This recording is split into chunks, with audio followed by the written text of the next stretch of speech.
family-friendly February is going strong. And now we're heading into what you might call the bear end of things. As Macy's coming in here to say hello for this intro. With Justin's bringing cookies? What an intro. Hot out of the oven. Hot out of the oven cookies. What a family-friendly intro. I'm going to take a bite into this cookie as we play the intro for our show on Paddington on a very Hot. cookie bear edition of the review.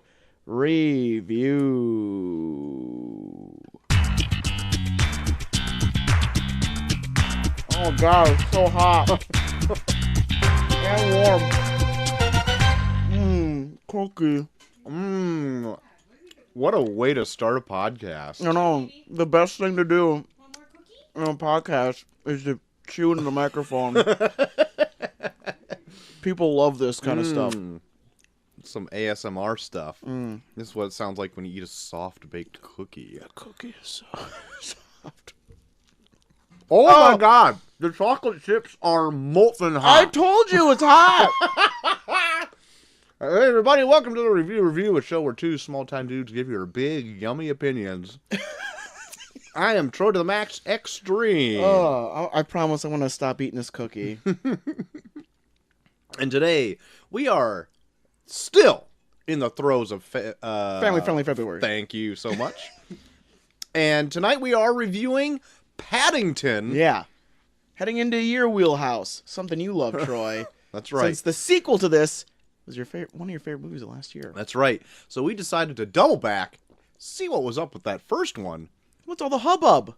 and if it I mean, lived up. usually the first one is usually the better one, and the sequel's kind of a downturn. This one should be amazing. Should be. And we'll see, We'll won't we? see. My goodness, We'll won't see. we? We'll see. His cookie is just so good. Eat that cookie, Troy. People are probably just squirming in their seats right now listening to you eat this cookie. That's right. Squirm, you worms.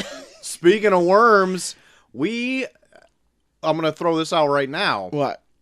Had a trending hashtag What? a few weeks ago. We asked. Now, I think I forgot to bring it up last episode. Yeah. We asked, are there big worms in Dune? Try out our hashtag. Yeah. Hashtag, there are big worms in Dune. Or Yeah. hashtag, there are not big worms in Dune. Yes. The hashtag was trending. There are big worms in Dune. How trending was it? We had at least one person do it. At least. And it was Dinosaur Neil. Well, boy, was it. There was also a sister hashtag started. Hashtag, there are also big worms in Tremors. That was a GHD original there. Yeah. Just adding on to the fun that we're having here See? at the Review Get in on podcast. this. Get in on this. Nobody even noticed that I put the hashtag is tending. because everyone just blown away by Everyone could not get by enough. that amazing hashtag. We're tending to some hashtags here. Oh, we have fun here, don't we? And We're the hashtag tenders. we tend to the tags. We tend the tags. Oh, man, totally made up for eating those cookies in the beginning with this sweet alliteration we got going on. That deserves a bite of cookie. Boy, does it. We also got some fun Twitter interaction when we put up what we are going to be reviewing this day, Paddington. Why can't I find it? Oh, yes! Here we go. From @Neil Bradbury, Neil Bradbury? all the way from across the pond. Bradbury's?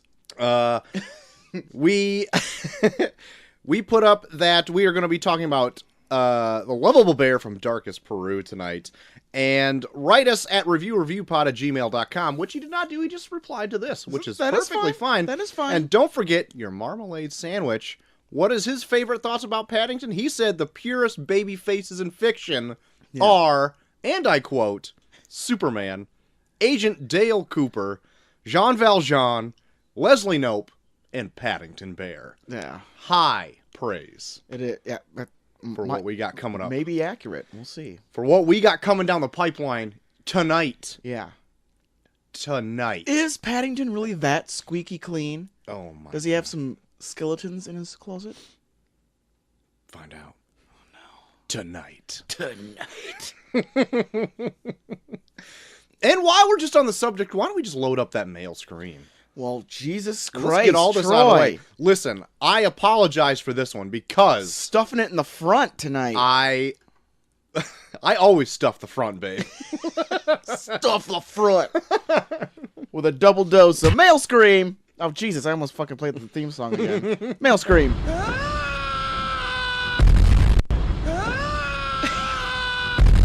There you go. Double dose. And with that, the cookie is gone. I still have cookie left. I'm gonna wait for the end of the show though. Very good. I might sneak it in between shows. We got one from good old Eric Oh yeah. last week, and I forgot to read it, and I apologize. That's why I'm doing it right up Eric's front. probably not even gonna write in anymore. Probably not, because we probably His F-botched the whole spirit- thing. His spirit has been broken. Well, we're doing it even before we get to any other gobbledygook. Yeah. Putting it right at the head of the show, right where it belongs. And it reads, "Hey, you guys!" That's not how he sounds. It's just a Goonies reference. I know I'm a little late on the kid movie thing, but Sing is decent. Saw it in theaters and Netflix. Any of the classic Bugs Bunny movies are good as well. Yeah. Secondly, for the love of God, do not review Fast and the Furious the franchise. In its place, even though it's lost in a final review basketball... Wait. In its place, even though it lost in a final, review basketball. Sorry, I can't read. Gotcha. After that, the South Park movie, anything but Fast and the Furious franchise. I don't know. I'm still not convinced. Strong feelings, Eric. Thank you for your time. I turn you back to your regularly scheduled programming. Sent from my iPhone. Good. So you know it's legit. I was sitting on the edge of my seat waiting for it. So yeah, we teased that we may do a summer of the Fast and the Furious. Yeah. And one of our top listeners, I'm Yeah. going to say the top, but one of the top, Yeah. good old Generico over here, Yeah. put a poo-poo on that idea. Yeah. Which I wasn't firmly behind to begin with, Yeah. but it's still on the table. Yeah. Voice your opinion. If you really want us to do all 8 Fast and the Furious movies over the course of the summer, we're not saying we're going to do them all in a row. We'll sporadically put them throughout the summer. Make sure they last. Just, we're curious. Do you want us to review all 8 Fast and the Furious movies? Right.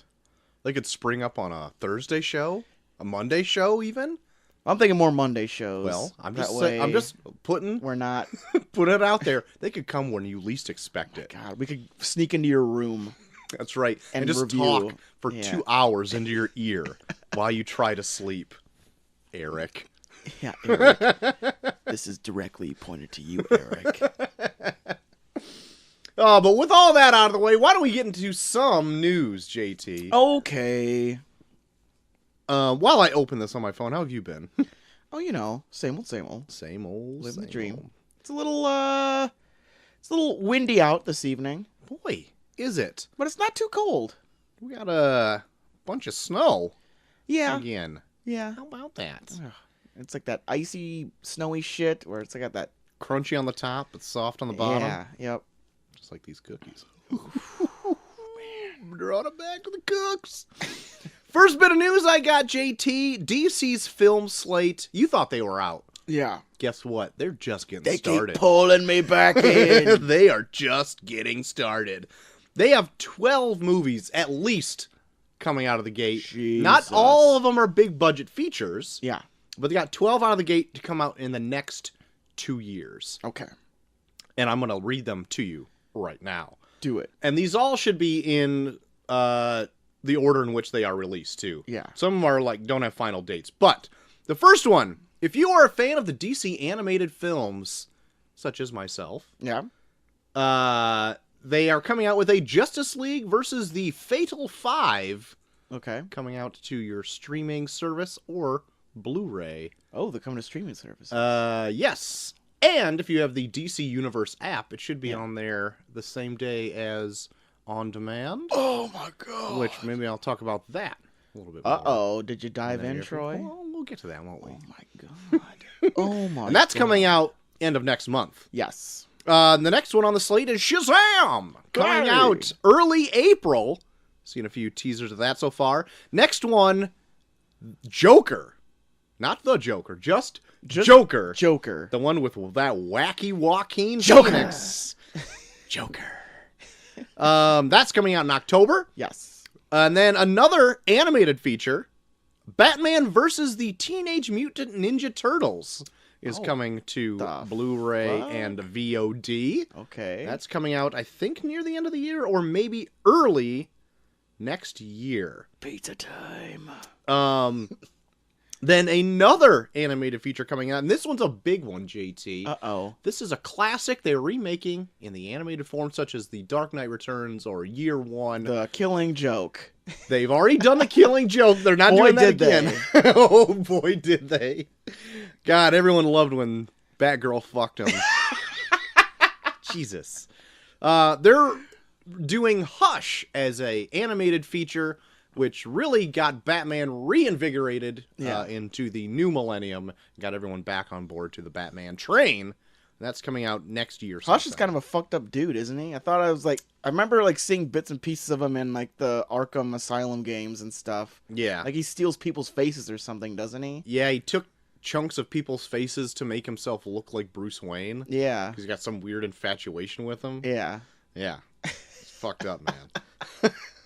I don't really know too much about him. He's introduced in Hush, but I think he's fleshed out later in Batman, but I don't know much about him. Yeah. Next, a Wonder Woman feature, probably to come out around the same time as Wonder Woman 84. Okay. It's called Wonder Woman Bloodlines. It's an animated one. Don't know much about it. Hasn't been much said about it, but it's coming out in 2020. And then Teen Titans Go versus the Teen Titans, I think is a big screen adventure with the success of Teen Titans Go to the movies. Yeah. I think they're doing a sequel I've actually heard that's to that. pretty funny, too. Yeah, me too, and I haven't checked it out yet. The next live-action feature to come out would be, after Shazam, would be Birds of Prey and the Fantabulous Emancipation of Harley Quinn, which I'm surprised it's coming out before Wonder Woman. Yeah. Because I thought Wonder Woman was already wrapped. Yeah. You think they'd probably, put Wonder Woman in the front... Or unless they're waiting for that to be more of a summer release, and this is going to be more... When's this? That one's for a February release of 2020. Okay. So they're probably going to put Wonder Woman out in the summer of that. Yeah. Ooh, a February release. Uh-oh. Ooh. Yeah, Wonder Woman 84 has got a June 5th release as of right now. The next one down the pipeline is another animated feature. This one sounds a little fun, maybe for the kiddos. Hi-yo. Called Super Pets. And it is a little adventure about all the fun super pets that the superheroes Was have. that your boy Crypto in it? It's got Crypto. I had a list of them going on here. Crypto the super dog, Streaky the super cat, Bat Cow, Flexi the plastic bird, Aquaman Seahorse Storm, and Ace the Bat Hound. So look out. 2 bats? It's got Bat Cow and Ace the Bat Hound. Ace the Bat Hound? Yep. My God. That's right. Batman just hoarding pets. The next one. Can you imagine all the poop Alfred has to clean up down there? Oh, I bet Batman doesn't give a shit. Just makes Alfred do it all. Yeah, probably does. Not only is there just bats shitting from the ceiling, but he's got a cow to clean up. Alfred, I bought a cow today. God damn it. Master Bruce. God damn. Quit buying animals, Master Bruce. The next live action one after Wonder Woman 84 is going to be the Batman movie, which has just really kind of gotten going again now with Matt Reeves at the helm. Not much to it yet. And then the last one is the Suicide Squad sequel entitled The Suicide Squad, helmed by James Gunn and company. Yeah. Isn't that fun? Look at all what's coming down the pipeline. Oh, God. My goodness. Then probably after that, they're going to do another Aquaman. I would assume so. Yeah. They're probably doing that Trench movie. Or not, you know what I mean? Fucking wait. But that's only the next 2 years worth of stuff just from DC. It doesn't include Marvel or anything else that. Oh, Jesus. I know. It's It's quite a lot. bit. It's a bit. It's a bit. It's a lot. Chris Hemsworth, JT, did you hear this? Yeah, I Reportedly thought I heard some news about him today. is going to play WWE legend Hulk Hogan Yeah. in a Netflix biopic. Being directed by Todd Phillips. So after he's done Oh, fucking no. with the joke, I swear someone must have got him like a movie randomizer for Christmas. Where he's like, first I'm gonna make a movie about the Joker, then I'm gonna make a movie about Hulk Hogan, Yep, I'm gonna get my boy Hemsworth. then I'm gonna make a movie about the suffrage movement. Then I want to make an animated feature. Why not? Yeah, Jesus. about talking toasters or something. Do you think that Hemsworth would play a good Terry Bollea? Well, I saw an article where they did a side by side of him, and he kind of in the face kind of looks like a younger Hulk Hogan. Oh, can't wait till he gets that horseshoe mustache. Yeah. Can you imagine Hemsworth with a horseshoe? I just want to see him like doing the clap and the point, Oh my God. cupping his hand over his ear, Hopefully posing. Hemsworth gets to that level of. He's not like. Because he's super ripped for Thor. Yeah. But Hogan is like that old timey ripped where it's just, he's still kind of pudgy a little bit. Get him that kind of ripped. Yeah. You Then know you get what to I mean? see him balding. Yeah! Balding early. Yeah. Oh my God. Then you can do the chalk in the beard for the NWO days. Hit all the eras. I think they're only gonna do like his early WWE career. Oh, so they're not going to go so far as to when he's burping on a sex tape. That's for the sequel. They got to build my up to God. something. Sequel bait. That's what it is. Speaking of sexy Hulk Hogan. This is a terrible segue. The Girl Scouts had shirtless Aquaman on cookie boxes this last sale Oh, for hot. Girl Scout cookies, and I guess it made them clean up. There you go. They've sold more cookies this season than they have in the last while, I guess. All because of Momoa.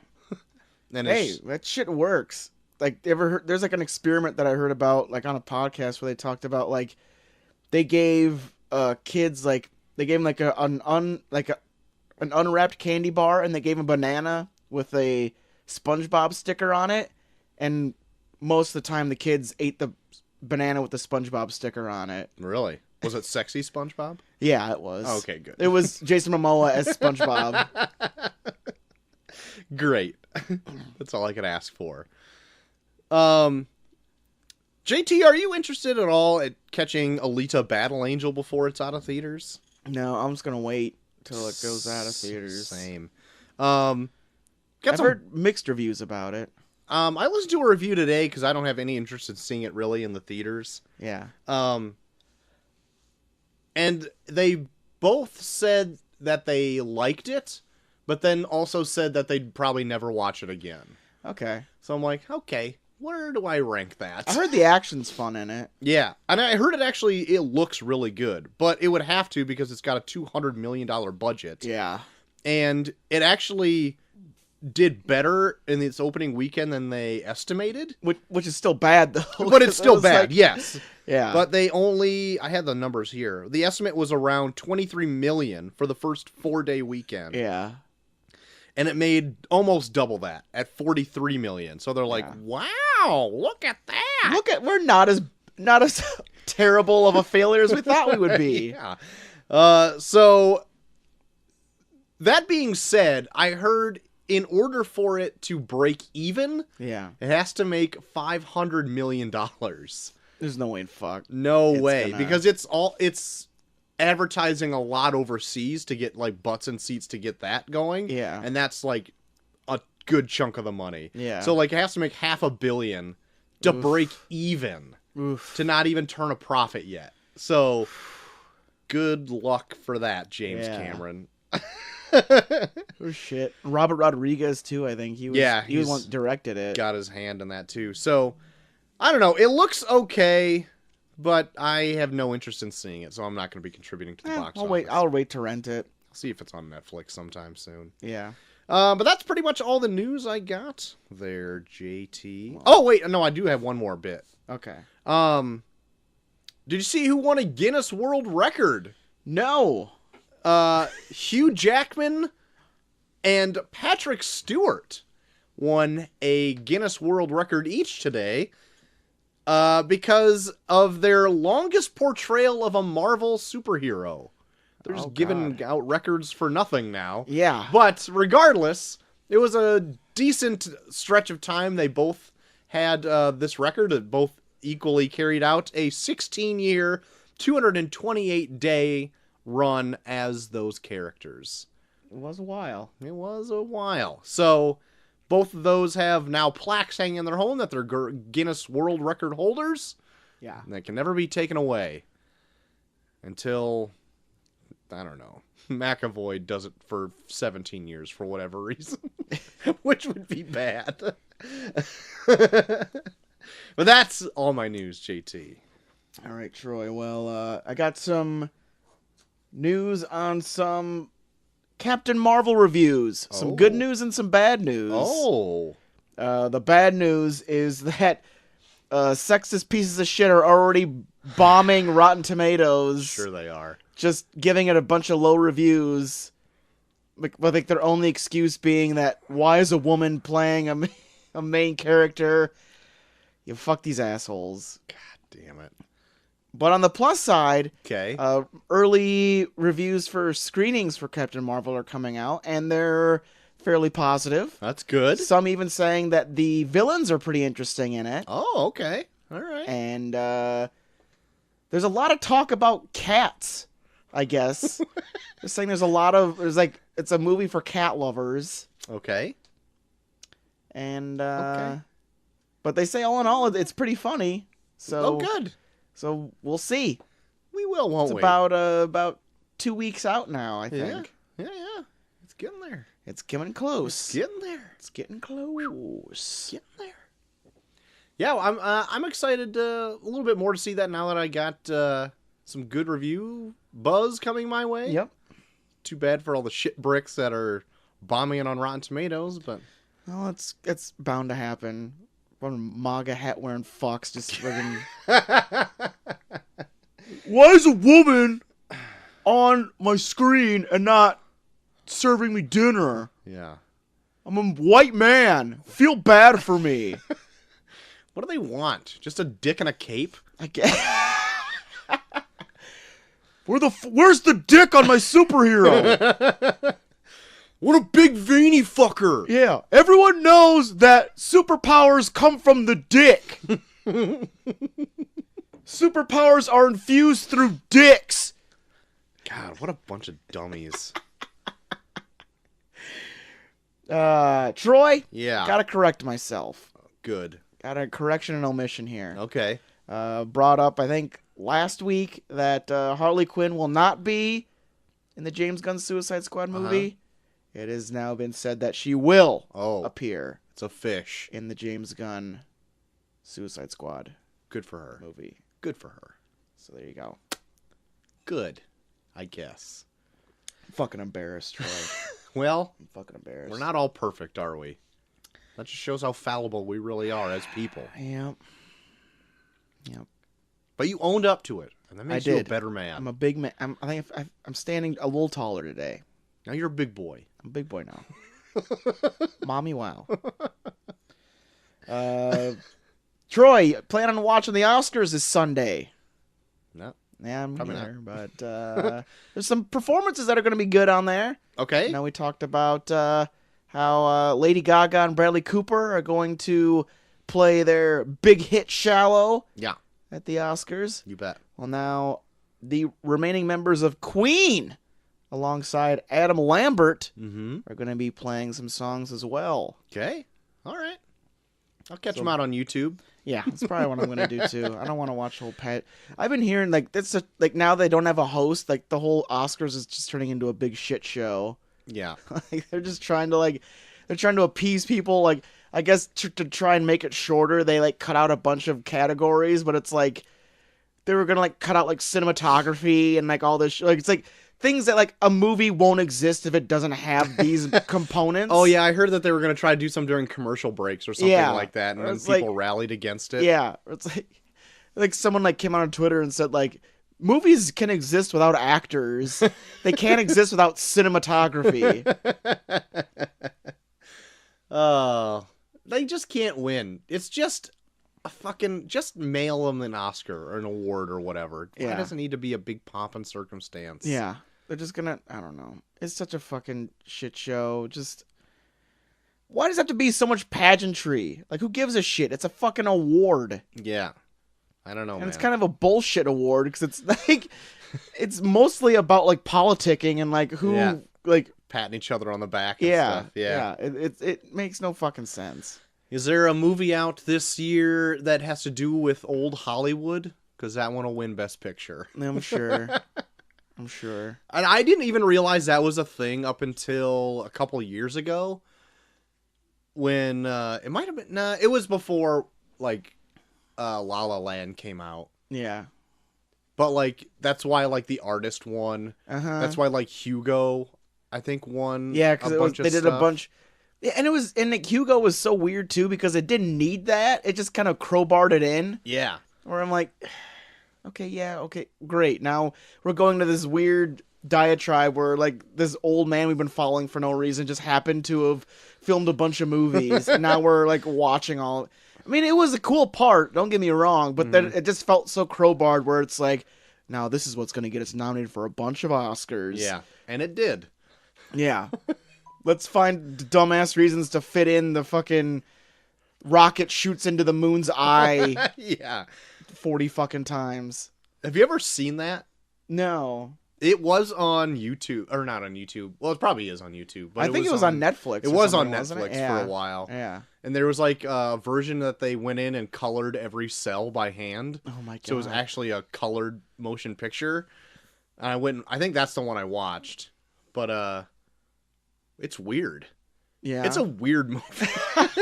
Like it's got like space aliens on the moon and stuff. Yeah. It's a bizarre picture. Yeah. But definitely deserves an Oscar. Yeah. Anyway, check that out. Whatever that movie's called. Rocket Moon. Troy, I got some Netflix cancellations to talk about. Cancellations? Yeah. Oh no. Did you ever watch that show Friends from College? Yeah. Well, after its second season, it's canceled. And no surprise here, Troy, but The Punisher and Jessica Jones have both officially been canceled from Netflix. Officially now. Yeah. Everyone's dream has now come true, right? No, I don't know. I don't even know. Jessica Jones still has to air, right? And then it's canceled. Yeah, there's after one that. more season of Jessica Jones, and then, then it's gone. Cool. I haven't seen any of those after The Defenders. I'm done. I can't anymore. And I want to watch them. My brother said he watched the Punisher one. He said it was pretty good. See, I just couldn't get into it. And then Daredevil season 3, I guess, was okay. I heard Daredevil season 3 was good, and I got like halfway through it, but even like take it as a grain of salt. Like, yeah, there's good stuff in it, but they waste so much fucking time. Yeah. So, and if I'm gonna watch them, I'm gonna watch all of them. So I'm gonna go back and watch the Iron Fist season 2, Oof. Daredevil, Punisher, Jessica Jones. Well, keep me informed, I guess. I don't know when I'm ever gonna get to them. But Deathbed. Yeah. More deathbed viewing. Hopefully they live on Netflix in perpetuity. So, but yeah, I'll eventually get there. Troy, some possible spoilers for Avengers Oh, Endgame. God, should I put candle wax in my ears? Yeah, do it right now. All right. It looks painful. Let me get a few candles out. Let's get a lot of candle in there. Gwyneth Paltrow has officially said that she is exiting the MCU after Endgame. Oh, okay. So no more Pepper Potts. All right. I thought she was out like movies ago, and then for whatever reason she's Yeah. back for some reason. She said at the most she might do some cameos in the, Okay. which I think that's what she's been doing. Yeah. So why the fuck are we making a big deal I don't about know. this? I think she might be having a larger part in Endgame, Okay. because there was like, if people don't want to know any spoilers for it, I'll be kind of vague, but there were some set photos with her in there that looks like she's a bigger deal than she has been in past movies. Oh, geez. So I'll just leave it at that. But yeah, she wasn't in after Iron Man 3 at all up until Spider-Man Homecoming. Yeah. So then I thought that was an odd thing where they just decide to get married at the end of Homecoming, like Tony Stark and Pepper Potts. And I'm like, what the fuck is this? Like, I thought she was out, Yeah. but apparently not. I don't know. I thought it was fun. Yeah, whatever. So that's fun, isn't it? That is fun. Got some movie release date news, Troy. All right. That Bond 25 What's set that to do? come out in April 8th of 2020. Okay. We got the Fast and the Furious 9 Oh god. coming out May 22nd of 2020. Okay. And Denis Villeneuve's Dune Dune. coming out November 20th of 2020. Ooh. Big 2020. 2020 is a packed year, huh? Getting Getting nuts. toe up from the flow up. Oh my. Can't wait for 2020. Can't wait. Can't wait for Hugh Downs and Baba Wawas. Hugh Downs away. Is 2020 even a show anymore? I don't know. I think it might. Yeah, I think they do like crime mystery shit every once in a while, like on Fridays, like when people don't watch TV. Right. So, anyway, 2020 was huge back in the day. And my last bit of news, Troy, still related to Denis Villeneuve's Dune. Oh. He's in talks with Jason Momoa to join it Oh. as well. That cast is getting packed. Getting ripped. Now it's getting ripped. Getting ripped for Dune. Well, it worked for selling those cookies. Tell you what. Yeah. Sell a that movie. Dune. You can sell cool. cookies, you can sell a movie. Did I ask you last week if you know anything about Dune? Yeah, because we talked about if it had big worms in Oh, it. yeah, that's right. Hashtag. The hashtag Keep the was- hashtag going, everybody. It was tending, so. Dude, it was very tending. It was quite tender. That's right. And if anyone knows anything about this show, is that we tend to the tags. So, we do have some pretty tender tags. That's right. We're pace setters here. Okay. Yeah. We got Hashtag tender tags. That's right. Oh, what a day, huh? What a day this is. I spent most of my day listening to a bunch of old ladies talk about the weather. That was a good chunk of my day today. What do they think about the weather? They hate it. Okay. They absolutely hated it. So they're optimists. Yeah, so most of them waited outside for their husbands to pick them up today. So that was a fun to walk past when I was trying to get to my car. But anyway, that's just my Stuff life. to get in through the... No, they finally got fixed. It was actually fixed fairly quickly, too, so that was good. Still got to pay that bill, though. So. Yeah. Wait for that tax return. Those are fun. I know. I just got my new debit card today because my information got stolen. Oh, God. So I had to get a new debit card. Sick. Man, we're spoiled as fuck. Because, like, I don't know how hard it was to fucking have to use paper money for a week. Yeah, I know, right? It's the shits. What, did you find the culprit of what got your debit info? Well, no, the bank I go through has that Shazam. Yeah. Where, like, if somebody, like, if there's, like, a weird transaction on your card, they'll, like, call you right away. And then they'll, like, if you didn't do it, they'll just cancel your card right away. Right. And, like, someone, like, bought something at a gas station in, like, Fresno, California God. with my card. And I was like, nah, it's not me. Oh, shit. That's no good. Yeah. But they caught it before they could really do any damage. I think they only spent $1. Oh. Well, that's pretty good. So Just to see if the card worked, I suppose. yeah, I guess that's their tactic is like they'll buy, like people buy a bunch of card numbers and then they'll just like buy a small thing here and there and see which ones work. Mm-hmm. And then if they get canceled, then they'll just throw away the numbers that get canceled right away. Huh. How about that? What a business plan. Yeah. Well, I appreciate it because I didn't fucking spend like a fucking shit ton of money on my card right away. Right. We got that new card though, huh? I got it. And the number is... Perfect. So your other card's done. It's done. Great. Much like these films.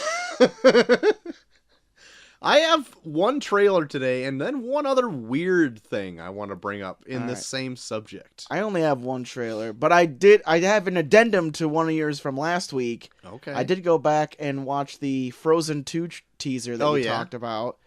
You know what? I'm kind of looking forward to it. It looks kind of cool. I don't know what to expect, really, but it looks different. Yeah. Bleak. Yeah, I would say so, but like, I don't know. I was listening to some people talk about it on a podcast, and they said that it looks like there's going to be like hints of like there might be other people with other elemental powers or whatever. Oh. So I don't know. It might be cool. Their powers combine, they become a Captain Planet. Maybe.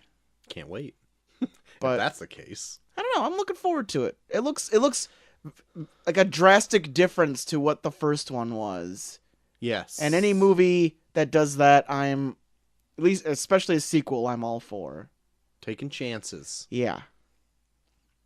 Making mistakes. Honey, I'm still free. Take a chance on me. Let's get messy. That's ABBA. I was doing Miss Frizzle. Oh. Gotcha. Watched a Magic School Bus not that long ago. Cool. My trailer is a thing called, it's a documentary on Netflix called Losers. Sounds like a real loser.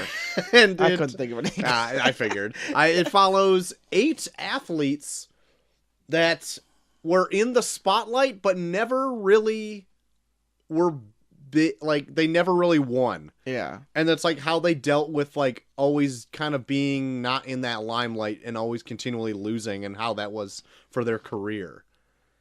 It sounds interesting. I don't know if I'll ever get to it or not, because I'm not a big sports guy, but just for the fact they're coming at it from another angle makes me kind of intrigued. Yeah. So there's that. Okay. And it's got like a boxer, a figure skater, golfer, a curler. Ooh. Yeah. So it runs a gamut of odd sports. The competitive sport of curling. That's right. Hopefully they can get like cricket and other things in there too. Something that I also don't care about. Man, they did those Vox Explained episodes. They did one on cricket, and I still couldn't tell you how the fuck it's played. I have to watch that because I don't know at all. They go into pretty great detail about it, but like, there's so much to it. So it's not like baseball? No, it's like baseball and soccer and like, I don't know. It's odd. Okay. Like the original games used to last like 3 days. Ugh, I don't know about that. Like, yeah, it's like it's weird. Ugh. Well, I'll double back to that. Tell you what I think next week until I forget. There you go. Yeah. The other one I wanted to bring up too. So, Mark Millar, the comic book writer who wrote like Kingsman and Kick-Ass and all that kind of stuff. So now he's got an exclusive contract with Netflix. Mm-hmm. Anything he produces from that, he gets like first rights on Netflix and all that kind of stuff. Yeah. So he had a new series come out today. Yeah. Called like Sharky the Bounty Hunter. Mm-hmm. And they played a trailer for it on Netflix for the book. Not like a series. So you're gonna read it on Netflix? No, it's not on Netflix. You can buy it like on Comixology or in the stores. Yeah. But they had like a physical video trailer for the comic book. Which I think I've heard that there are comic books that have had like actual trailers for them. Okay. I don't doubt it, but I just found it weird that... Not even weird, found it like a very interesting avenue for Mark Millar and what kind of clout he must have to get like a trailer on Netflix I'm sure like for his book. Yeah, there was probably like some addendums to his contract where it's like you have to promote like so many of my books for as long as I have a contract with you to write these shows. Man, I mean, I know comic books aren't like a big huge business. They're like a big deal right now, but really they're like small potatoes compared to like their film adaptations that come out. Well, if they want Mark Millar to write shows for him, they're using him for his name. Yes. So he pretty much has the clout, so he can be like, okay, well, you want to use my name to write these shows, you need to promote my books in the meantime also. But you would think that's like not... It's like a two-way street because Mark Millar... like a lot of people criticize him for just writing one-off scripts for the screen. Yeah. And so, like, if he does have, like, name recognition, but is it beneficial for him to, like, want to pull out of Netflix if he doesn't get what he wants? Because then they're not advertising him, and that's kind of what he wants for, like, these series to be made and his money attached. If it's Netflix that wants him, then he has the power. Yeah, but I want to know if like he reached out to them or they reached out to him, kind of a thing. Well, if they're promoting his shit, they probably reached out to him.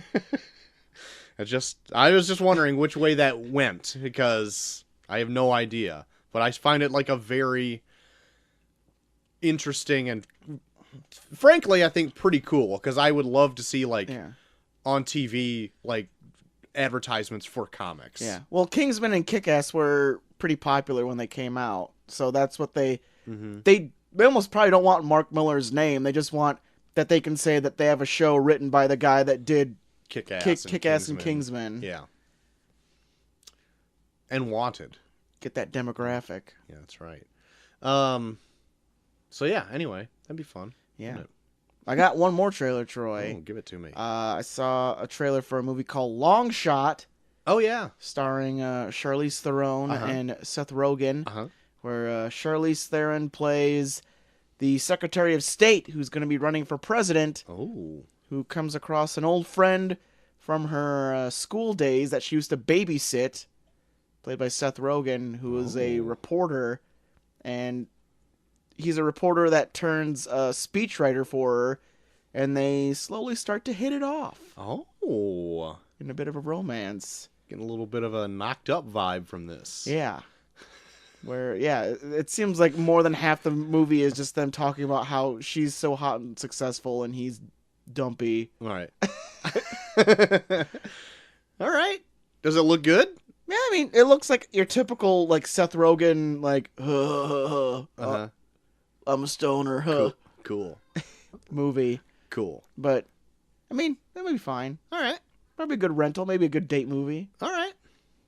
Got a date movie, maybe something to say about that in the other show? I think you hinted at it last time, so we'll see. Okay.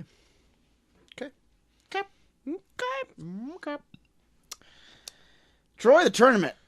Yes. Random Movies is in the quarter-level quarterfinals. Yes. We had Platoon versus Drag Me to Hell. Yes.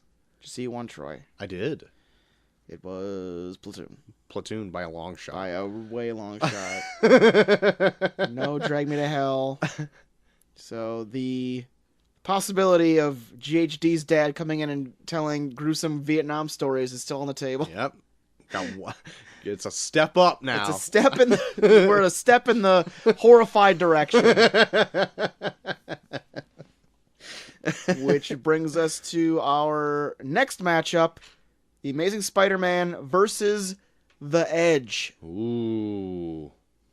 So, as of course, got 8 facts. 3 from Amazing Spider-Man, 3 from The Edge. 2 could be from either or. You have to decide which fact comes from which film. Okay. Are you ready? I am. Fact number 1. Okay.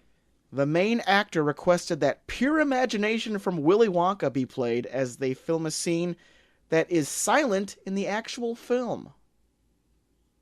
Shit, I don't know. The Edge? The Amazing Spider-Man. Really? Andrew Garfield wanted pure imagination to play as he walked through, like, the lab with all the spider webs for some reason. Huh. But if you watch in the movie, it's actually silent. Okay, I can kind of see that, I guess. Weird, but Andrew Garfield I'm into it. kind of a weird cat. Yeah, he is. Number 2, Troy. Yes. This is a little convoluted, but I'll try and explain it after I'm done. Okay. There is a character in this film that shares a name with another character in another film that came out in the same year. So there were 2 films. Right. One of them was this film. Right. They both have a character that has the same name. An actor that appears in both films says this name in both films.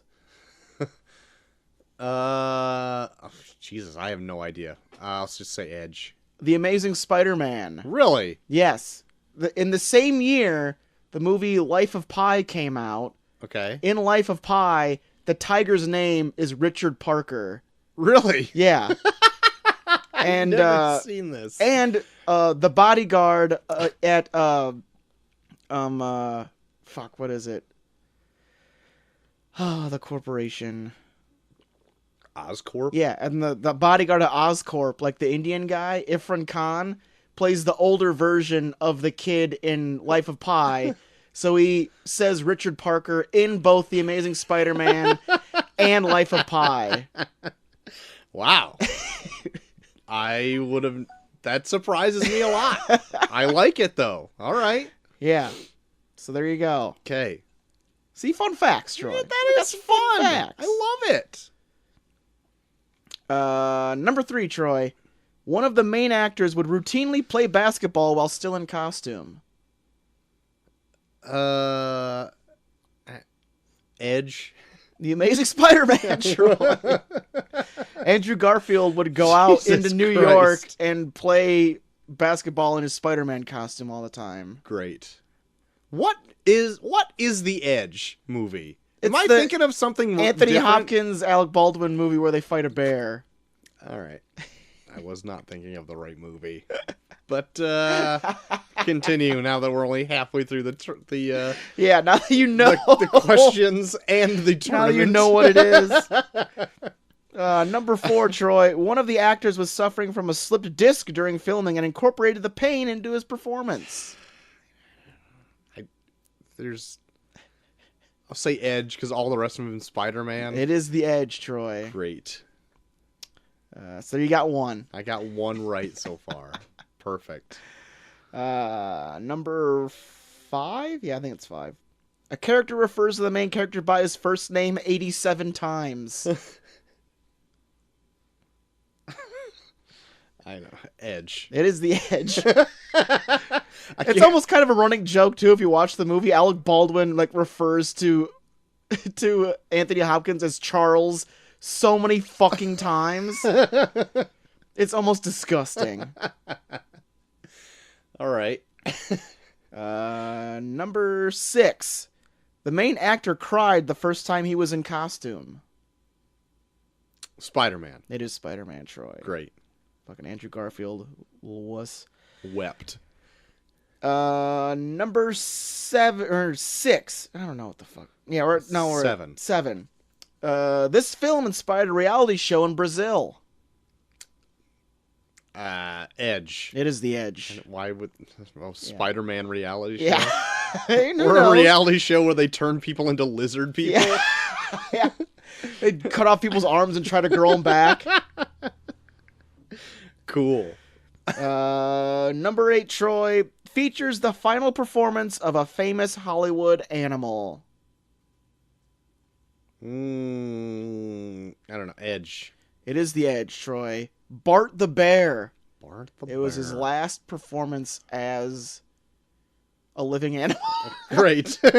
Last performance. Yeah. His And full final stop. performance. Full stop. Period. Full stop, period. I done. pulled it out there at the end. I got 5 out of You 8. did. When you finally figured out what the Edge was.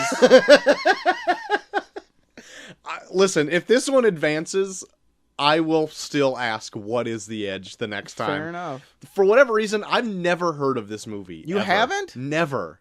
Well, and I probably brought that up the last time you included it in the tournament. I've never heard of this movie. I'll never remember. I'll just ask every time. It'll end up winning, and I'll just be like, what is this movie again? You're going to mess me. What are we watching? The Edge. What's that about again? The day of recording, I'll be like, what movie are we watching again? It's a good movie, though. All right, I believe you. I have nothing to base it against at all. So between The Amazing Spider-Man and The Edge, one that's a shitty Spider-Man movie and the other one you'd never heard of, which one are you leaning towards, Troy? Kind of Spider-Man. Because I haven't seen it in a while. And I don't think it's as bad as everyone says it is. Okay. I think it gets a lot more negative flack than it deserves. But I don't know. Maybe The Edge. I've already forgotten what you said it was about. Something about a bear. So when you're left to your own devices, you're just gonna pick Spider-Man because you have no idea what the fuck The Edge is. Listen, I'll remember Spider-Man.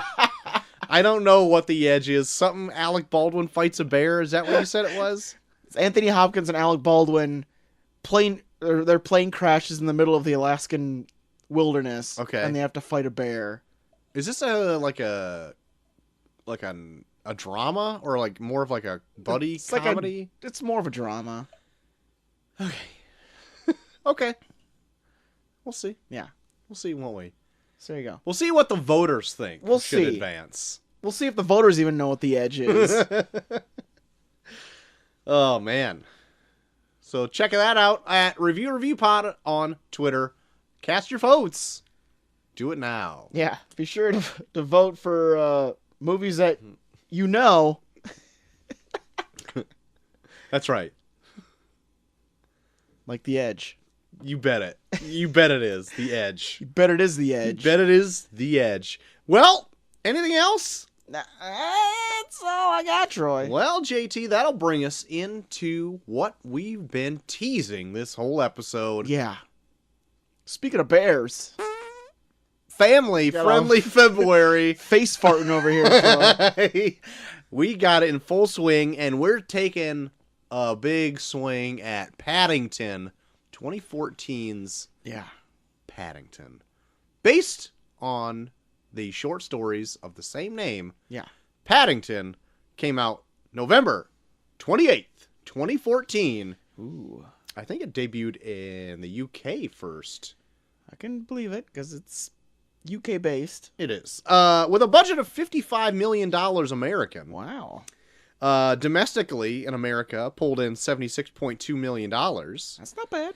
Worldwide, $268 million American. I'd say that's a pretty good.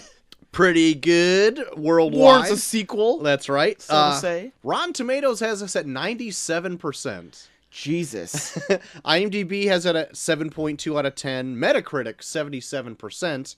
And Flicks and Pieces, 4 out of 5 stars. Oh, boy. Mm-hmm.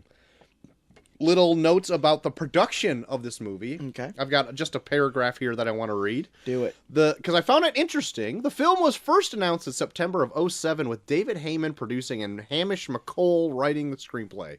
Don't know who those two are, but it goes on to say. Further developments were not made until September of 2013 when filming began, and the casting of Colin Firth as Paddington. Oh. That's right. With a budget of £38.5 million, or $55 million roughly, US, Paddington is the most expensive film produced by the French production company of Studio Canal, and principal photography and production began on the 13th of September of 2013. In June 2014, after photography had wrapped, Firth voluntarily dropped out of the film after the studio decided his voice was not suitable for Paddington. The role was then recast the following month with Ben Whishaw signing on to do the voice of the title role, and Paddington was created using a combination of computer-generated imagery by the British company Framestore and animatronics. Oh, wow. They had animatronics involved, too? Yeah. Shit. That's all I got for... Yeah, no, Colin Firth would be weird because Paddington's supposed to be a kid. Yes. Very much so. Colin Firth is not a child voice. Last time I checked, he is also not a child. Yeah. I think there's some grass on the field down there. Well, we can play ball at least. Oh, no.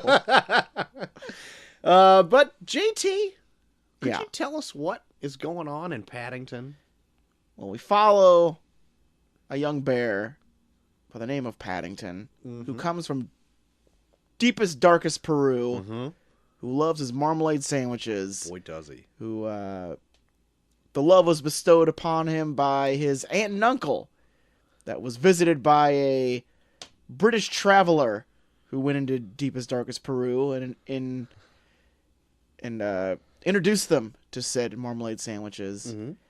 And when tragedy strikes, Paddington decides that the safest place to go would be to where these bears were invited to all those years ago, to merry old England, to find his way and start a new life. There you go. There you have Paddington. Yeah. So, going into this, what were your... Did you have any hesitations going into this movie? I mean, everything that I've heard about Paddington and even like its sequel that we're going to talk about next week has always been very positive. Mm-hmm. And as long as there's like positive reviews for something, I'll check it out. Like Yeah. I'm not like a snob where I'm like, oh, this looks like shit. See, Like, I am like that. I'll always go into something with an open mind because I genuinely tend to like anything as long as it keeps my interest. So I went into it being like, well, like movies like Paddington aren't really like in my wheelhouse. Like I don't like search them out. Right. But if I hear enough buzz about it, then I'll check them out. Okay. So I went in with an open but skeptical mind. Okay. All right. Well, I first saw Paddington 2 just because I just heard pretty high critical acclaim Yeah. for it. But I was still apprehensive. I'm like, what kind of movie really is this? I don't care about some bear. Yeah. I've seen it like as old kids' books when I was like a kid, and I had no interest in those then. Yeah. And then went in, and it made like my list of top 10 movies of the year. So I was like, what does the first one have to offer? Because I don't remember the first one having such high accolades. Like, and I heard, I've heard like small bits here and there where I don't think it blew up as much as Paddington 2 did, but Right. like when it did come out, people were like, this is actually a lot better than people would think it would. Uh-huh. So I don't know. Maybe it's like the build up from the first one being pretty good, and now the second one where it's like shit. Like it built from like how good the first one was that people are now like singing the praises of the second one so much. Yeah. But I don't know. The one negative aspect of it, I think, is that it's from the Weinstein Company. Yeah. So that's a bit of a blemish on its. Well, if that's gonna On be a its blemish on all movies from now on, then I'm gonna have to throw almost my entire fucking video library away. Yeah. But I went into this skeptical again, but still knowing what it turns into with the second one. Yeah. And I really didn't know how he got to where he was into the second one. I just kind of got like a brief synopsis when the second one's out, but it starts out differently than I thought, and I was charmed the whole way through this movie. Yeah, I would be curious what you think, 'cause it looks like this one I think deals a lot with the family, and it doesn't seem like they deal with the family too much in the second one.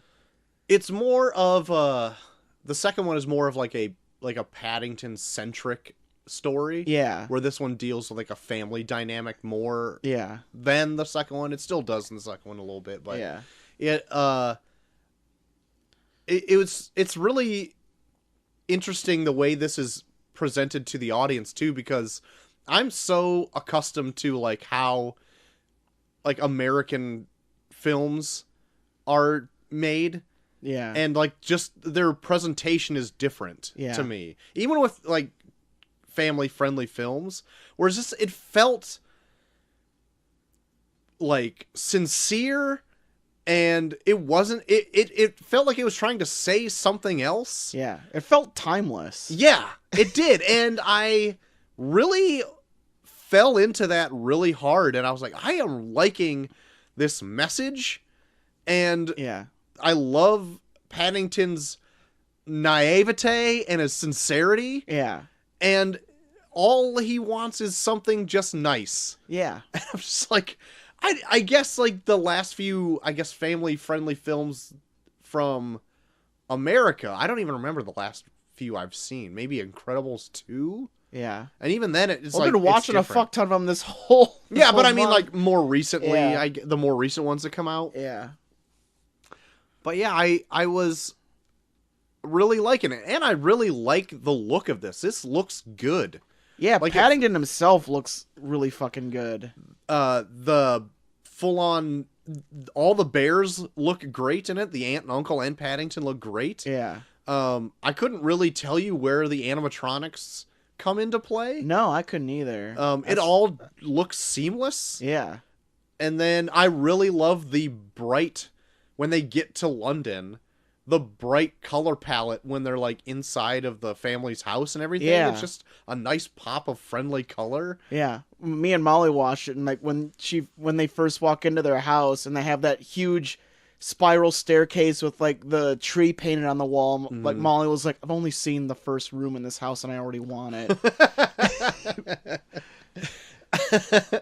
But I was instantly charmed with this movie as it was on. And I was trying to get, I was trying to get Macy to watch it, as I've been doing for all of these films for all of February. Yeah. And she was at first for it.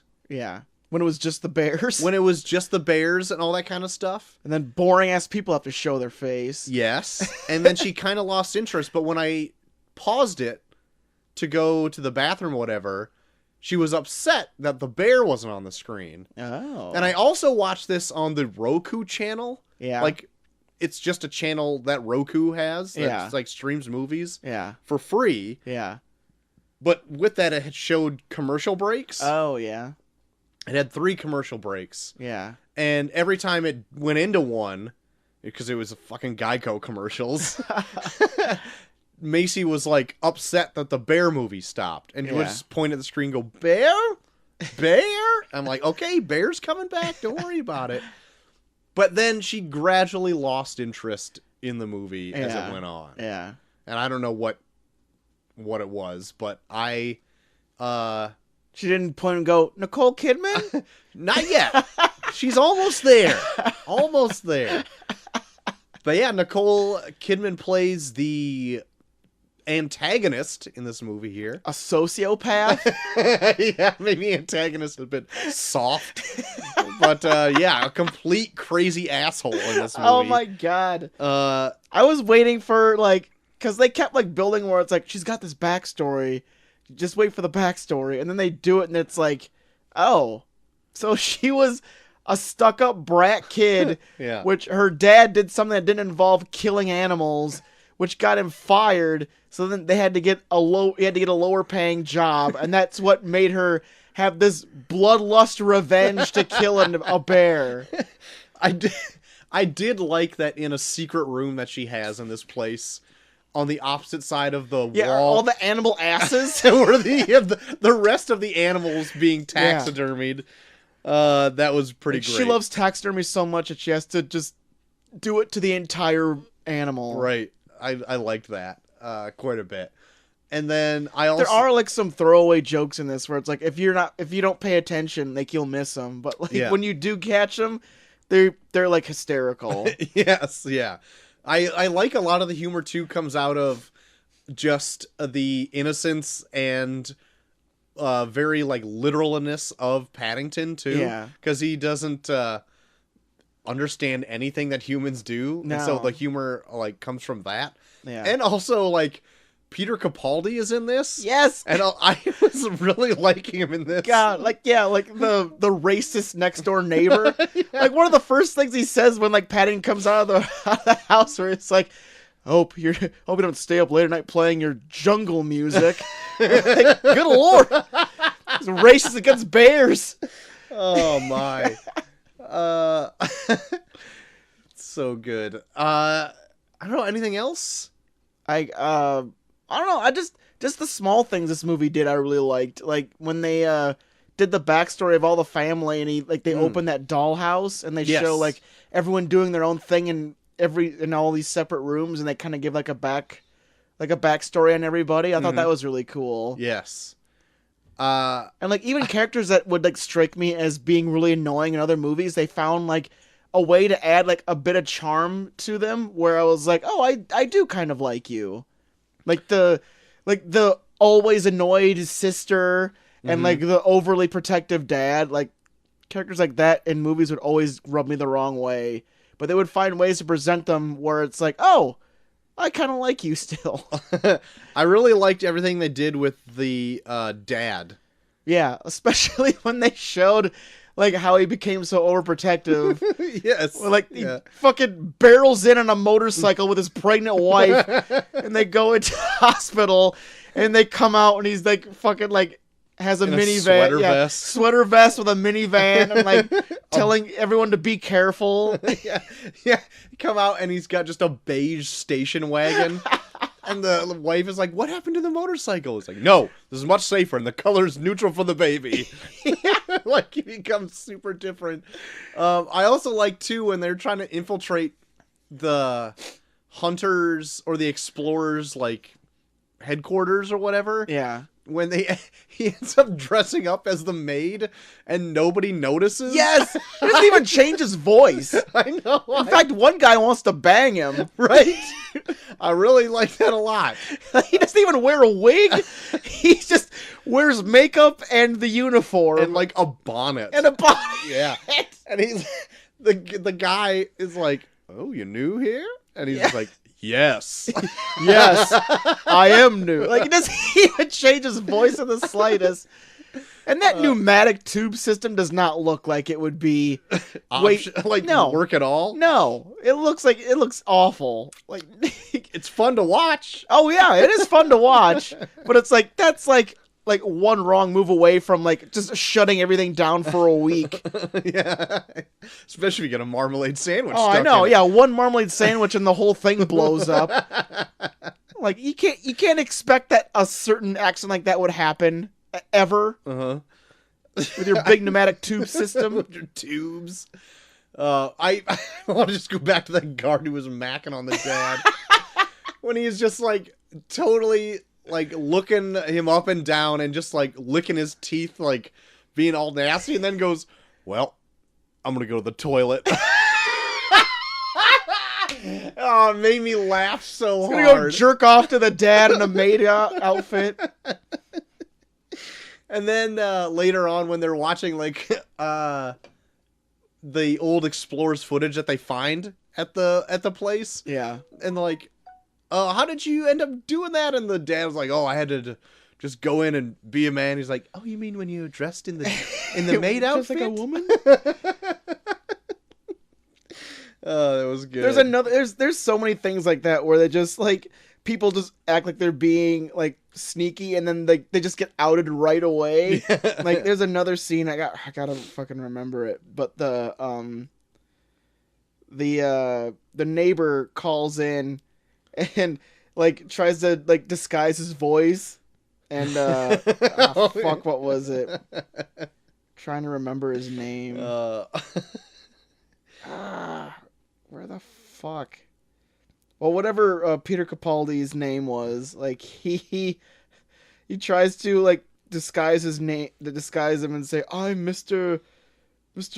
Curry is his name." Yeah, he said his name was Mr. Burry or something. Yeah, it's like, "Oh, hello, I am Mr. Burry. You don't know me, but I believe your bear friend might be in trouble." And it's like, "Hey, Mr. Curry disguising his voice just called. Paddington's in trouble." Oh, and then they can hear him still on the phone being like, I'm Mr. Burry.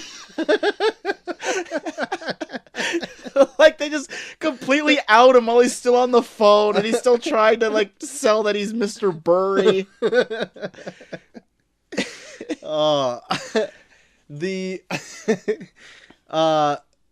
The fun little action beats in here are actually really good. I guess I wouldn't expect this from the type of movie I was going into, but like the fun like tension at the end where Nicole Kidman's got him like all on this roof and this whole thing.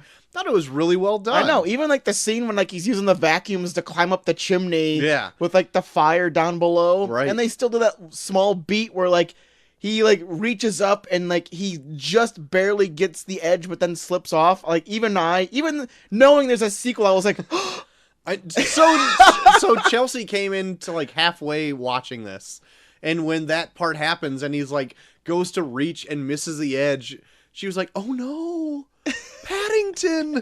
And then like obviously gets saved. Yeah. But I was just like, you fell for it, hook, line, and sinker. But it does, like it really has like high tension. Yeah, and they like completely cut the music too, like it's completely silent. You're just like watching him fall back into the chimney to sudden death. Burn. What I also appreciated in this too is that he is like a bear that can just talk and everyone can understand him and nobody finds it weird. Yeah, everyone just treats him as like this weird immigrant. Right. It's like, oh, you're new. Yeah. It's like this bear in a hat shows up and it's just fine. Like nobody wants to talk to him, but everyone doesn't think it's weird when like a bear's like, "Excuse me, hello sir, good day sir," and everyone's like, "Get the fuck out of my way." I love that too, where it's like they treat it kind of like how like a kid when he first goes out in the world is, where you go out of your way to be like, "This is how you behave properly." Yep. Like all he had to really work off of are like he's like tapes that Explorer left behind where it talked London about like is the best place in the everyone world. is so polite. Yeah. Like, everyone, and then like he gets there and everyone's just like moves in these big fucking hordes. It's like, get the fuck out of the way. There's like one of the scenes that made me laugh. Like I don't even know if it was meant to be funny, but I just lost my shit on it. Like he's sitting at the train station by himself, and like there's an announcement that goes over the train intercom where it's like, all belongings that do not find that are not found by its owner will be destroyed. And he's like, oh my. like he can't fathom people destroying other people's belongings. He's like, oh no. I want to say there was some other things said in the background too, of like in that train station that I caught. There's another thing that I liked where when he's just sitting there and then the family walks by, and then when the mom comes back to talk to him, they're like he's sitting underneath the lost and found sign, and then the found pops up when she starts talking to him. Yeah. I really liked that little touch. That was good because I noticed that too when I saw it. So we've been kind of jumping around all over the place. We've been talking pretty open about spoilers this whole time. Oh yeah. But the main crux of the story is that Nicole Kidman wants to get Paddington because he's a rare breed of bear only found in Darkest Peru. Yeah. Don't mind the fact that he's both endangered and sentient. Yeah. She wants to kill him and stuff him. Right. For her collection. For her extreme collection of full-bodied taxidermied animals. Yeah. But she goes way above and beyond to try to get him alone and Mission Impossible style infiltrate the Brown. I think it's the Brown House. Yeah. Right? What's their last name? Yeah, the Brown House. She like gas bombs the whole place. Yeah, and when Paddington says it was an elephant because she's got like the trunk on the gas mask and everything. Really good. And it's just like a bumbling like kids film where she never can get like her hands on him or she's whatever. like a female Elmer Fudd. Yeah, exactly. She's just always after him but can never get to him. Just fucking dick teasing old Mr. Curry to get honey potting him. Yep. Just to get some eyes on the street. Yeah. Jesus. But yeah, all in all, I want to say that Paddington 2 is pretty great. Where did you end up watching this? Because you said I had to buy it. I had to buy it on Amazon. Like buy it. Like I couldn't even rent it on Amazon. Really? Yeah, but I mean I don't mind because it's actually a pretty good film. I might go back and watch it. So yeah, so adding to my bought it for the show collection of Punisher Warzone, Spider-Man, and now Paddington. Perfect. It's Literally, it's all over the place. Oh yeah, Jeff Bezos is probably loading a gun right now, not being able to figure me out at all. Right. I think you also had to buy Meteor Man, but you had to buy the disc, didn't you? No, what did I do with Meteor Man? I think I have it here somewhere. You let me. Oh yeah, borrow that's it right. to I did. watch Yeah, it. because I got that weird double feature of that and something else. Yeah. I'm like, I don't even know what the fuck that is. Yeah, but no, like in terms of like what I have saved on Amazon for like for streaming. Yeah, those are the 3 movies that I have. It's literally like the biggest hodgepodge of movies you can own. I love like the one text you'd sent me today too. Was like, "Did you have to pay for that?" And I'm like, "Negative." And I can just feel you through the phone, me like, "Not again." I mean, this one didn't hurt as much as some of the other ones that I had to buy in the past. But yeah, I was like, fuck. And it was like when I like lost my card too, so I had to like owe Molly money because she had to God. she had to use her card to pay for it. Molly end up liking the movie? Nah, she said because I kept like bringing up we're gonna do Paddington for our shows. Like it just looks so dumb. And I'm like, well, you don't have to watch it, but I have to see it. It's like, well, okay, well if you have to see it, I'll watch it. And then as soon as it got done, she said, I'm so mad I liked it. Oh my God! Wait till Paddington 2. If you got a dry eye, I know because I heard that Paddington 2 is like almost leaps and bounds better than this. Because you already now have like that family dynamic established. Yeah. And so you can just go from there and you can just go on a fun adventure. Yeah. Which is kind of good. And then Hugh Grant is like the bad guy in it. Oh, I heard Hugh Grant's fucking amazing. Yeah. Not to like shortchange Nicole Kidman because I liked her in this she's too. not Because bad. Yeah. eccentric and I know. stuff. We always joke about how Nicole Kidman comes off as like a stone cold bitch. Yeah. Where it's like she puts it to use in this. Right, she just leans into it. Yeah. Yeah. She does so much shit where like, yeah, like she goes in and just fucking like blow darts these 2 security guards just to like watch security footage. Right. It's like the fuck. And then like that cabbie, she fucking hangs upside down on a bridge. Oh, yeah. Like, how did she do this? Batman's the shit out of him. She's like they never show her actually doing any of this shit. They just show like the aftermath of like her like, how'd you get that cabbie tied up on a bridge? And that cabbie's been in a few things too that I've seen, and I like that actor. Yeah. I haven't seen him in a whole lot, but anything that he's in, I think really he was like the roommate with what's her name in Bridesmaids. Yes, him and shit, what's the fat Amy? What's her name? You probably just saw a movie with her this weekend. Rebel Wilson. Yeah. Yes. Like those 2 are like her roommates from Bridesmaids. Yes. But I love that guy too, where she's like, you ever seen anything interesting on your travels? Like, oh yeah, I've picked up plenty of people, diplomats, this guy, bears. And then goes on to say more things. Yeah. Like, did you say bears? Yeah, I picked up one the other day. It's like, how common are bears in London? People just don't give a fuck about seeing a walking, talking bear. Yeah. Where did you happen to deliver that bear? Oh, can't tell you, miss. Cabbie's code. Yeah. And his license plate is Cabby, but the B is an 8. Yeah. Oh, my God. Oh, this movie just all around is just a charming ass movie, yeah. Sincere. I can't say that about like a lot of things. Like a lot of kids movies are just like, yeah, they're friendly and they're great for kids and everything, but like this is like legit that one that I think everybody can enjoy. Yeah. It's got like the fun like and colorful poppiness of like a kids movie that the kids will really like. But I really think that especially as like if you're a parent, you don't have to be worried about anything in there. There's like kind of high tension points that I think is good for kids to know that there's stakes and stuff, because they actually say like that his uncle dies in this, right? Yeah, because it's you don't. They just find his hat the next day. Yeah, but so in Paddington 2, there's two people that are receiving letters from Paddington, and I can't remember who the other one was. One's his aunt. Yeah. Now I can't remember her aunt's name.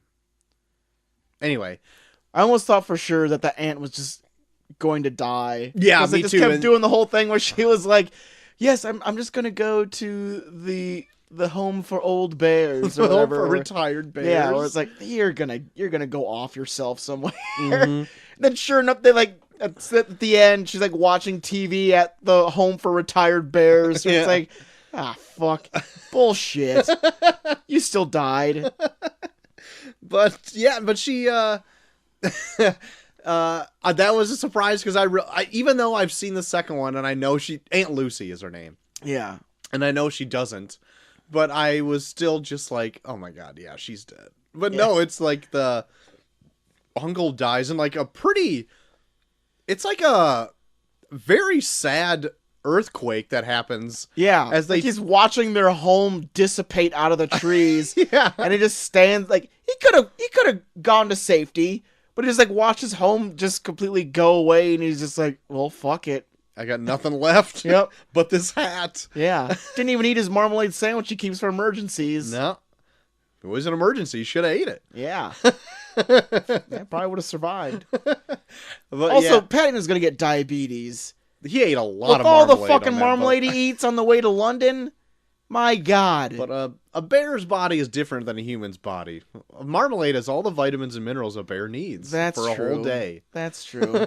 Well, he ate enough for like fucking weeks on end. Yeah, he did. Jesus Christ. Oh, but I loved at the end they're making marmalade. Just as a family. Yeah. So good. It's Marmalade Day. Man, we should have made some marmalade sandwiches for this show. There's always next week. All There's right. a whole sequence in the second movie where they make marmalade. So. Oh, I'm sure there is. And it's great. I'm sure. I'm sure it is. But I don't know. Is there anything else you have to say? Do you have any criticisms of Paddington? Man, I mean, I can't really think of anything that I really hated. It's just more like you just spend the whole movie going, huh? Yeah. Yeah, there's nothing that I really would change at all. It's got a tight run time. Yeah. It's refreshing and charming and all the things I've said before. Yeah. I really enjoyed it. And like I said, like even like when they introduce certain characters in the beginning where I'm like, well, I'm going to end up fucking hating this person. I already know their type. I'm just going to end up hating them. Right. But then like they introduce enough quirky things about him where like by the end I'm like, I like you. Yeah. I like this whole family. Yeah. Oh, even like to double back on the daughter, because you brought it up and I wanted to mention something, but I had something going on in my head that I needed to get out first. Yeah. Like that whole scene where it's like the scene where he's chasing down the guy with the wallet. Oh, and all the kids are watching him outside as he like zips by on that umbrella or whatever. Oh, yeah. And it's like, oh, do you know that bear? And she's like, maybe. He's like, oh, the bear's cool. And she's like, yeah. Like, it's totally different than how I thought it was going to play out. Because I thought she was going to be, like, embarrassed about the bear, doesn't want anything to do with him. But she immediately turns and be like, no, it's okay to like this thing. Yeah. All the other kids think he's cool. Like, yeah, he's cool. I know him. Yeah. Name's Paddington. Also... that's another one of those scenes where they do like that small joke where it's pretty funny, where like that guy's running from him and he's in that car and then he's got the GPS on and he's like bear left, bear left, and he looks left and the bear's like up on a Paddington's up on a fucking umbrella. God. Or so he like busts through something and he has like this police hat on with a siren on it. Paddington does. Oh, yeah. Zips by that cop car and they're like, officer in need. And Yeah, they just zip behind him. That's right. Also, when he does the whole scene when like he floods the bathroom, I've always remembered like seeing scenes like that in cartoons and like thinking that'd be like the most fun thing ever. Until you own a home and then realize it's got to be the worst thing in the world. Filling a room with water and then fucking just barreling out of it. Yeah, in a tub. Yeah. And then the dad like rushing up the stairs being like, give me a confirmation number on my insurance policy. Put it through. Like everything in this is fun, I think. That dad's like weird insurance facts were always so fucking funny. It's like, 20% of all morning accidents take place with banisters. Oh, yeah. Just dumb shit like that. 17% of all accidents start with jumping, or whatever it was. I completely love this movie. I would recommend anybody to see it, and if you have to buy it, it wouldn't be a bad purchase at all. Especially for kids. Like I'm sure it's just a fun, like, film. Yes. Like there's nothing. There's not a single bad bone in Paddington's body. No, not at all. But I do love when he has that stare. Oh, the hard stare. God, I love that shit. So because like when he first does it, like he's so nice throughout. Like I thought something was wrong with him. Like I was like, is he gonna like shit it? Does he have to take a shit or? See, because I kind of forgot about that because I think he does it in the second one too, but I can't remember. And he like looks like he's gonna just maul Mr. Like, Brown, and I'm like, he just like, shit. Like everything stops and he just has this scowl. We're like, oh fuck, what happened? And then like all Paddington says is like, you did not display good manners back there. Like, oh my god. Like I almost kind of want to see like an adult Paddington movie where like something really bad happens to him and he just goes on a killing spree. Like Paddington is only as good as you are to him. To where once you cross that line, there's no going back. Right. And Paddington just fucking mauls the shit out of you. And then you got the edge right there. Yep. Yep, that's what happened. Paddington grew up in the Alaskan wilderness, and then Anthony Hopkins just did something that he didn't think was good. Wasn't polite enough. Yep. Gave Aunt Lucy's hard stare. Yep. I also love the fucking the old woman maid at the Browns. Yeah. Like the first two lines she has are like the most typical old person lines ever. Where like she talks about how like her knees hurt so it's gonna rain. Yeah. And then they're like, they were like, hey, we got a bear today. Did you see? And it's like, yeah, well, I saw the bear. I've seen so much with my age. It's like, just does not care there's a bear in the house. Just finds a way to just talk about how old she is. And like, oh, yeah, I saw the bear. I've seen many a things in my age. Like, also, Jesus. like how she drinks that security guard under the table. Yeah. In, like a scene of very akin to, like, Raiders. Yeah. And she has like 6 different vacuums and they're all named. It's so good. Man. So do you want to just give Paddington your final grade? Yeah, it was highly enjoyable. I would definitely check it out. Give it a real solid A. Yes. I'm also giving a solid A. It's fun. Being that I've seen the second one already, I don't think this one is as good as the second one. Yeah. So maybe spoilers for next week's review. Uh-oh. I've already said it's great in the You past had it on review your anyway. fucking top 10 list. So I would give this like I guess just a solid A. I think Right it's on. like it's a put near perfect film, I think. It's fun. Yes. It's real fun. I just don't think it's as fun as the second one. Oh boy. Well, So- I'm looking forward to it. I'm also looking forward to rewatch it. Like I with asked Molly today, like, hey, you looking forward to Paddington 2? And she was like, God damn it, yes. Like she's still so mad that she likes it. Sour about it being like having a good time. She's so mad that she likes it. God. Well, is there anything else that you were into this last week? Well, I saw a couple films that I really dug that you can stream on Amazon. I watched the Hugh Jackman film The Front Runner, where he plays the presidential candidate Gary Hart from 1989. Okay. Who he was like one of the first political figures to have like a real like sex scandal. Okay. And I really liked it. I thought it was really good. Like, Yeah. I thought I was gonna spend. I thought like the way the whole movie plays out. I had this feeling like I was gonna be like, man, he seemed like such a good candidate. Like he had like a good head on his shoulders. Like he spoke, like he had like really good points whenever he would do debates and stuff. And then like this thing happens where it was like, it's personal. Like no one else should really get involved and stuff. Where I was like, oh man, I'm already like forming an opinion of how I'm gonna feel about this by the end. Mm-hmm. And then at the end, they do like a press conference where like someone asks one question, and where you're like, oh shit, man, maybe I don't know if he would be a good candidate. Mm.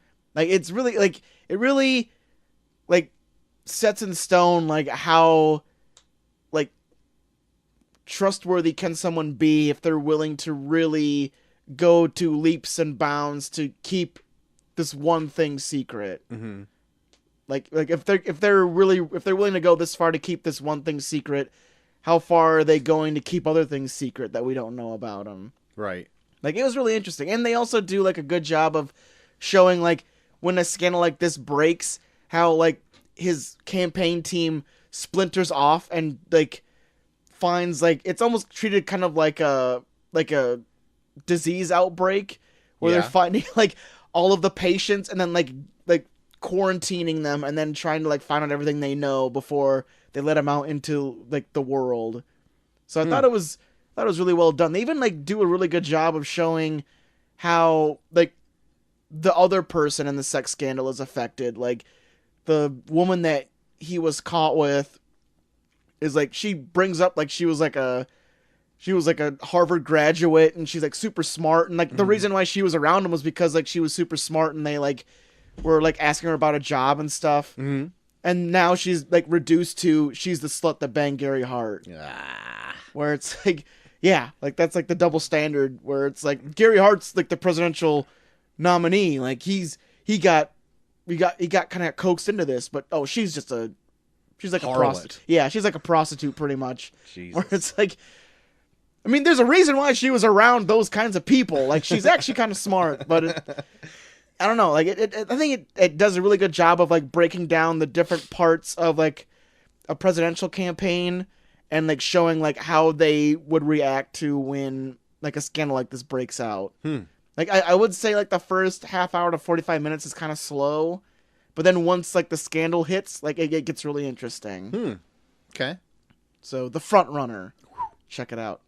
Check it out. And I also saw the latest Robert Redford movie, The Old Man and the Gun. Yeah? And it was nice. It was quaint. Okay.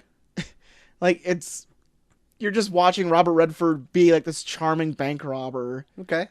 Like it's so funny. Like he's so charming that like everyone besides Casey Affleck doesn't really seem to mind that he's doing it.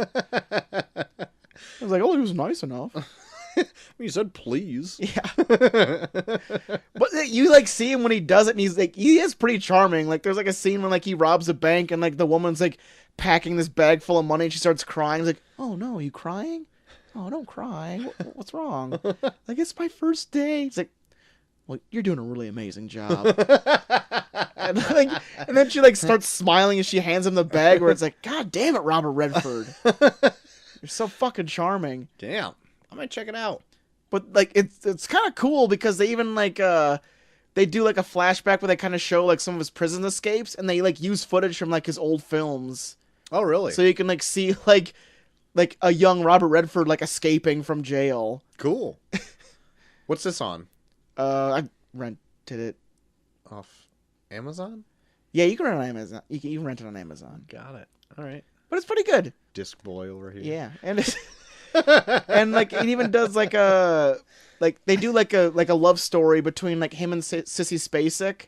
Mm-hmm. So it's like you're watching like geriatric love story kind of. Okay. But I don't know, it's still kind of fun. Like she's like kind of like in the later years of her life, and she's like kind of like regressing to like I want to date the bad boy kind of thing. Mm-hmm. I don't know, it was kind of fun. All right. They got Danny Glover too. Oh, Danny Glover got back on board. There you go. No, Old Man and the Gun. Check it out. It's fun. Righteous. And that's all I've been into. I've been into a few things this last week, JT. I did check out a good chunk of the Umbrella Academy that dropped Friday. I did as well, but I figured we were going to be talking about that at a later date. We are. I just wanted to say so far, it's staying fairly true to the source material. Really? There are differences, and we'll bring them up during our actual review of it. Yeah. But I got 3 more episodes, and then I'm done with it. Yeah, I think we just finished episode 6 tonight. Okay. So yeah, I got like 4. We have like 4 more left. There's a few points where I was kind of dipping in and out because we watched it. We stayed up till like 1:30 watching it. Oh shit. One night, and the last 2 that we were watching, I was kind of like zoning in and out of them. But Chelsea was like all in it, and she was telling me what happened. I'm like, okay, so that part didn't really stray that far from the book. So Yeah. okay, I can kind of remember what's going on here. I will say, with not saying too much, that this is a reason why those fucking Marvel Netflix shows need to die. And I'll talk more about that when we do talk about it. Okay. Which I think we're aiming for, not this coming Monday show, but the Monday show after that. Yes. For our review on the Umbrella Academy. Check it out sometime. Yeah, so You've you got a week and a half to get it all absorbed. Ingested. Yeah. But it shouldn't be hard. It's pretty fast 10 paced. episodes. Yeah. And a lot of it is I'm going to say this before people are like getting into and watching it. A lot of it is weird for just weird's sake. There's no reason behind, like, I'm just saying some of the things they introduced in the first episode is just, there's no real reason it is like that. Okay. Just for some things. But it's just curious. weird for weird's sake. So if you're looking for like an explanation on why there's a monkey that lives with them, it's just because. Okay. Well, I just thought that was mainly just because the guy was so fucking smart. Well, we'll talk about it when we get to it. But like just things like that. Yeah. And the book, it even ups the ante even more where they've left stuff out. Yeah. Just where it's super fucking weird in the book. Yes. Yeah. Well, we'll bring that up, but I'll talk about like differences and stuff from the book into the thing when we get to I'm looking forward to it. I also have now the DC Universe app. I was trying that out because the Doom Patrol series just dropped the same day as Umbrella Academy.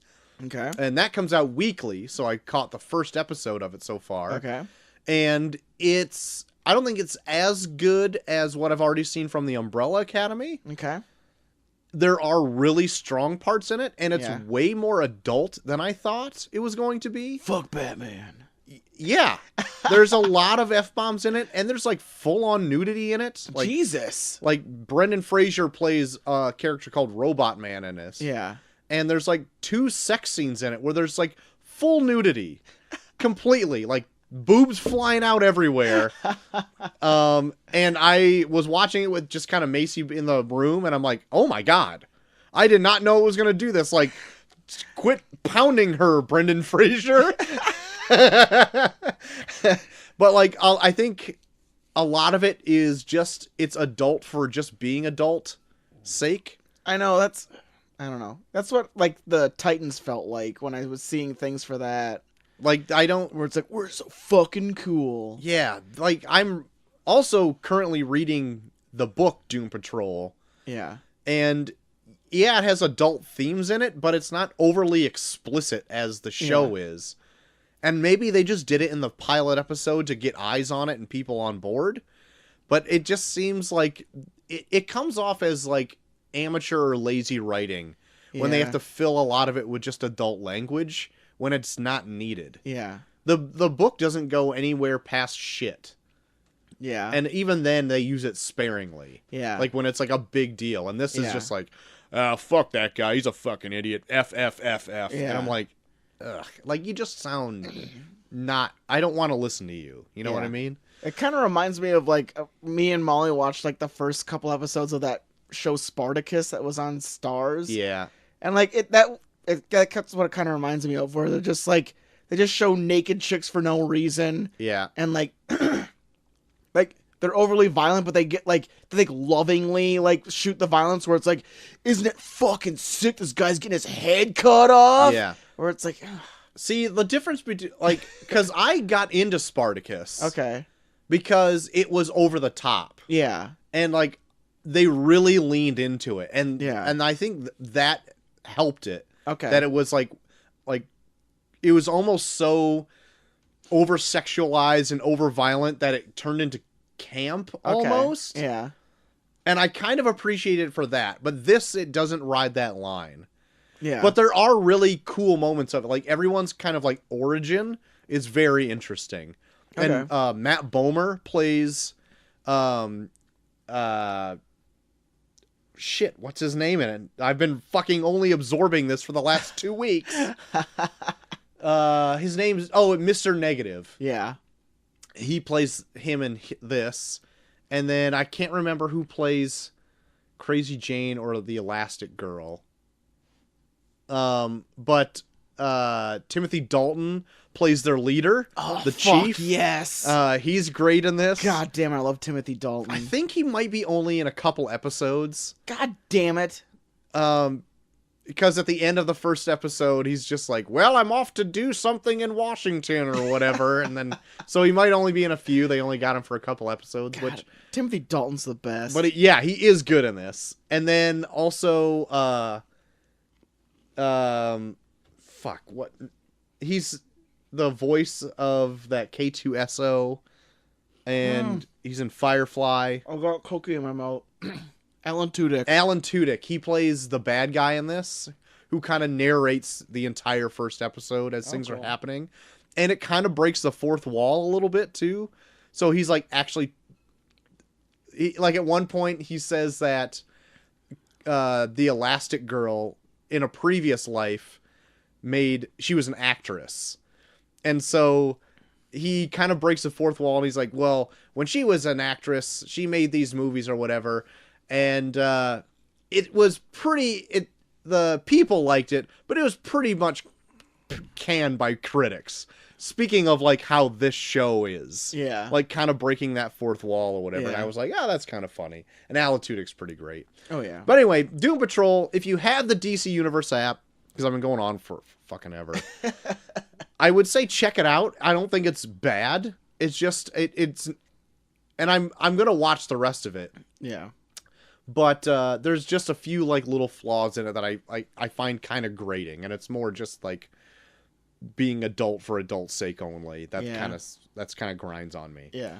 I've also been reading the comic to coincide with it. It's not that really the storylines have anything in common. Yeah. But that's also been fun. I just have finished the third trade of Grant Morrison's run, and I'm going into the fourth. So I have to finish that because I'm filming that on Tuesday. Ooh. Doing a live stream.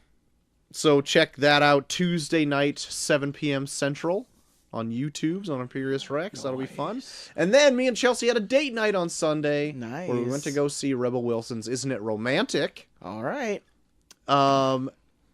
Quick review. It's fun, but it wasn't as funny as I originally thought it was going to be. Okay. So, like, the premise is that she hits her head and she wakes up and she's stuck in a romantic comedy. Yeah.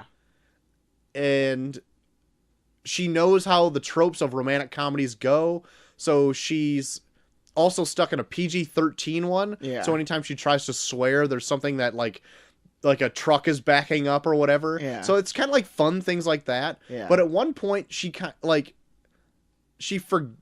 either forgets that she's in a rom-com, or the writers just forgot that she knows how these things work, and it feels like she's just in one then and not going along with emotions to get to the point where she needs to, which was kind of bothering me a little bit. I'm like, it's the beginning you were pointing out all the flaws in a romantic comedy, and now you're just living in one. Yeah. Not realizing it. And it was bothering me. But there are 2 musical numbers in this movie that are amazing. Really? Yes. One of them at a karaoke bar especially. I heard the karaoke bar one's really good. It made me laugh the whole way through. It's really good. But everyone's pretty funny in it. Liam Hemsworth is pretty great in it. Nice. Rebel Wilson's good. Adam Devine's good. Like, overall, it's pretty solid. So if you're on a right. date, go check it out. All right. I'd go ahead and rent it. I think it's a good time. It's not bad by any stretch of the means. Gotcha. Anyway, that's all I've been into. I'll get the disc just to spite you, Troy. Good. I felt like I went on forever about any of that stuff. But if people want to talk about discs with you, JT, I love discs. where could they talk to you about physical media? Find me at Bucky for everyone on Twitter, also Bucky for on Instagram, and Bucky for on Snapchat. Troy. You can find me at Troy to the Max on Twitter. You can find us both at Review Pod on Twitter as well. Don't forget to vote for the quarterfinals between The Edge and the Amazing SpiderMan. You remembered The Edge. I needed to say it first before What's it I about, forgot. Troy? Something about a bear and Anthony Hopkins. Close enough. You can find all of our episodes uploaded onto reviewpod.podbean.com, as well as a multitude of other places, such as Stitcher and Spotify and YouTube and Google Podcasts and iTunes. Yes. And while you're there, why don't you give us a rate and a review? Because if you like the show, that helps other people find the show. And if you want to write in, please do so at reviewpod@gmail.com, Yes. where we will never forget to read your email. We'll never. Unless your name is Eric. That's right. But let us know if you want a full recap of every Fast and Furious movie. Yeah. Because we're willing to do it. Maybe willing to do it. I'm willing to do it. All right. If you're in, then I'm in. I'm looking for something to fill in some of those Monday shows. And I think it'd be fun where, like, we don't have to do it every week. Right. But it's like, okay, we can fit it in here. We can fit it in here. Okay. Like, give ourselves a good 4 months to get them all in. Okay. I feel like if it would come down to the wire for me, I'd be like, fuck that. I don't want to do it. But if you're in, then I'm in. Well, I mean, you don't have. Well, people, we'll let you be the deciding factor. Should we review all of the Fast and the Furious movies? Let us know. Granted, I've never seen any of them. I think I saw the first one. I think I saw the second one. And then I just dropped out after that. Okay. Very good. I think I did all the plugs. I did. Good. Monday. What do we got Monday, on the docket, JT? Well, Troy, we talked about it for our last episode of Operation No Baby. We let the fans decide. Give us some suggestions. What do you want to see? We decided not burden you with a poll. We just took a bunch of suggestions. Drew a name out of a hat. We're doing Shrek 2. Yes. For our last episode of Operation No Baby. We'll find out from Troy if Macy the Max was drawn to it. And then we'll also see which of the 3 films we talked about does he think she might actually stick to. We'll get to all that on Monday. All of that on Monday. So tune in for our last episode of Operation No Baby. And then on our next Thursday show, we are doing the sequel to what we talked about tonight, Paddington 2. Troy is all aflutter. That's right. Ooh. You can find Paddington 2 on HBO right now. It's on HBO Go. I am so happy it's on HBO Go. And it's more of a recent movie, too, that you could probably find it for a rental on any of the other video on demand services. Yeah. So that is what we got for the next coming few weeks. And we even have next Monday's show, Umbrella Academy. Yep, Umbrella Academy so for our next Monday. Yep. We'll be spoiling it a little bit, so check those out. Yeah. And that'll be the next few eps we got coming down the pipeline, JT. Oh, yeah. So that'll be the show this week. Join us Monday once again for Shrek 2. And until then, I have been Short to the Max Extreme. I am JT3K. And we are off.